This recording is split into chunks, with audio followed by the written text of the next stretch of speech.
Perkenalkan, nama saya Esti Ngelu dengan NIM 2023-0992 dengan membuat video ini dengan memenuhi UAS mata kuliah Manajemen Risiko. Untuk melakukan analisis risiko berdasarkan risiko produk, risiko pasar, dan risiko operasional dari PT Jamu Cap Nyonya Manner. Yang pertama, risiko produk. Risiko produk mencakup potensi masalah yang terkait dengan kualitas, keamanan, dan kepatuhan produk yang dihasilkan oleh perusahaan. Untuk PT Jamu Cap Nyonya Manner. Yang pertama, kualitas jamu.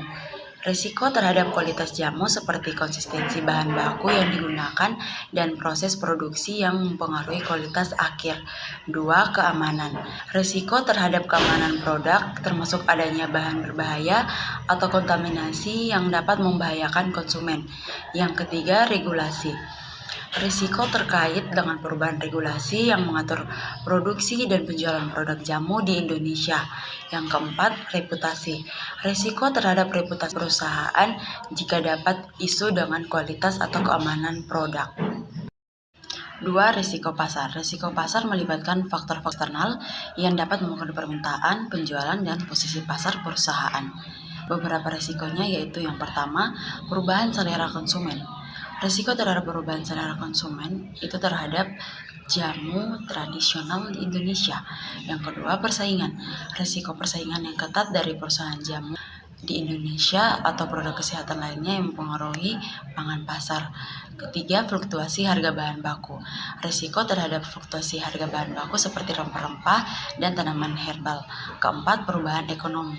Risiko terhadap perubahan kondisi ekonomi yang dapat mempengaruhi daya beli konsumen.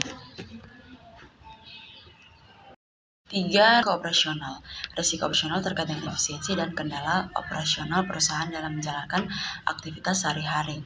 Yang pertama, manajemen rantai pasokan. Risiko terhadap gangguan dalam rantai pasokan bahan baku dapat mempengaruhi produksi. 2. Teknologi dan sistem informasi. Risiko terhadap kegagalan teknologi atau sistem informasi yang digunakan dalam operasional perusahaan. Ketiga, tenaga kerja. 3. Tenaga kerja. Risiko masalah tenaga kerja seperti kekurangan keterampilan atau kehilangan karyawan. 4. Kepatuhan regulasi. Risiko terhadap pelanggaran atau kepatuhan terhadap regulasi terkait produksi dan penjualan produk jamu. Baik, sekian hasil presentasi saya. Terima kasih.